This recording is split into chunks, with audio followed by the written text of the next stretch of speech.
Oh my God! Buhay namin sa Canada. Ay! Ay, lamig. Umaura pa ako. My God!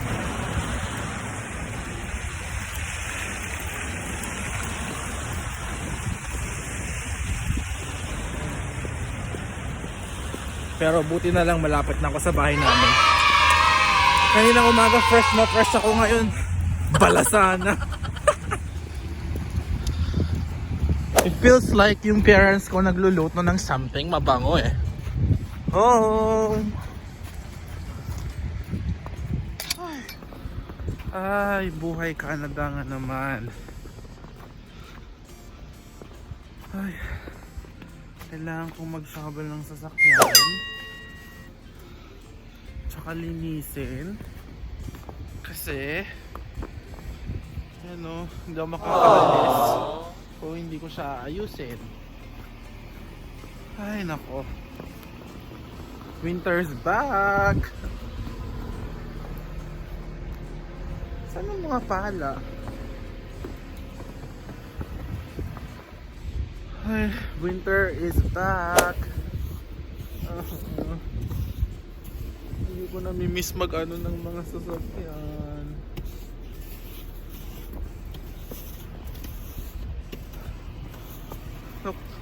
Look how thick the first snowfall, oh. Yan, oh. Oh. How ang kapal. Kailangan ko itong gawin kasi hindi ako pwedeng umalis ng bahay na, oh my God, ganito, or else mahuhuli ako. Ay, naku. Kakasimula ko pa lang and yet pagod. Naga, ganito po yung buhay namin dito sa abroad.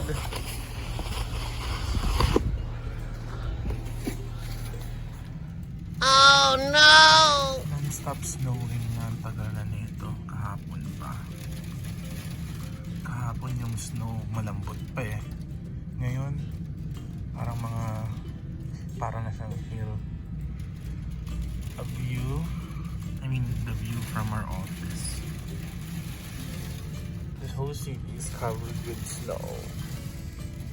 Cold. That's what I'm looking forward to this. It's crazy outside. It's snowing so crazy. So, uwian na. So, happy naman ako dun sa part na yon. Hindi lang ako happy na nag-i-snow ngayon. It's the second day actually. So, oh my God! Wala pa akong gloves. Oh no! Ah.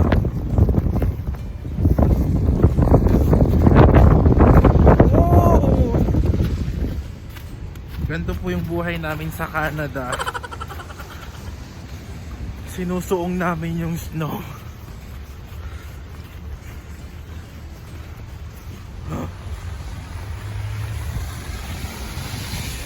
Oh my God.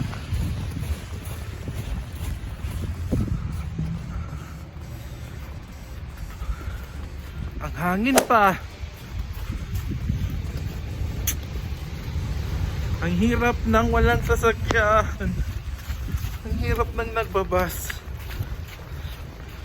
Nagbabas po ako kasi gusto kong makatipid. Kaya nagtitipid po ako para sa sarili ko. Hindi po para ibigay kung kanino man.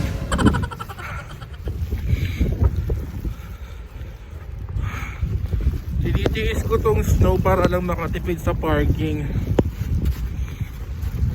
Kaya po, huwag niyo po sana akong sabihang madamot kung hindi ko kayo napahiram.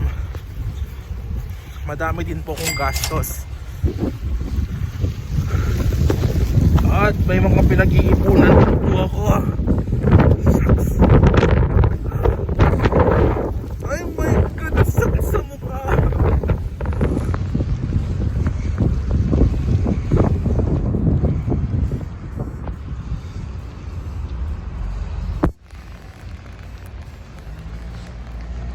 second day of snow. Second day of snowstorm. Wala pa akong gloves. Wala pa akong scarf. Nakalimutan ko.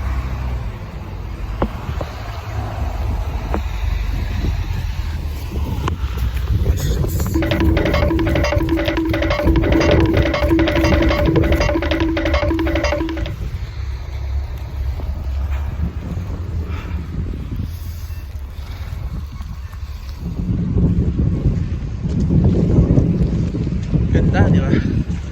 Yan lang. Yung gusto ko sa winter, maganda yung mga punong kahoy. Nanyo.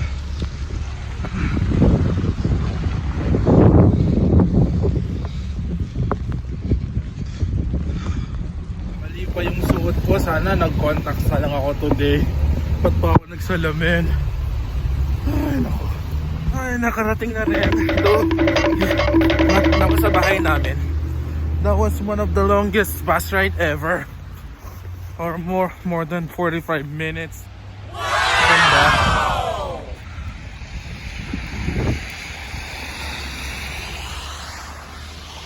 Bagsakan na sila.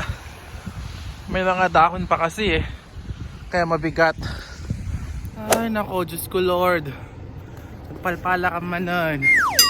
Basta unay.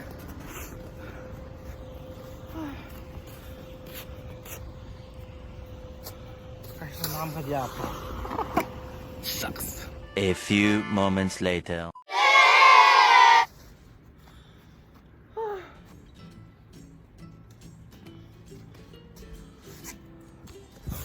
Hi, buhay Canada. So tired. Maluwang pa yung susubelan namin. Look. Lahat yan. May gulay. Kailangan namin i-shovel lahat yan.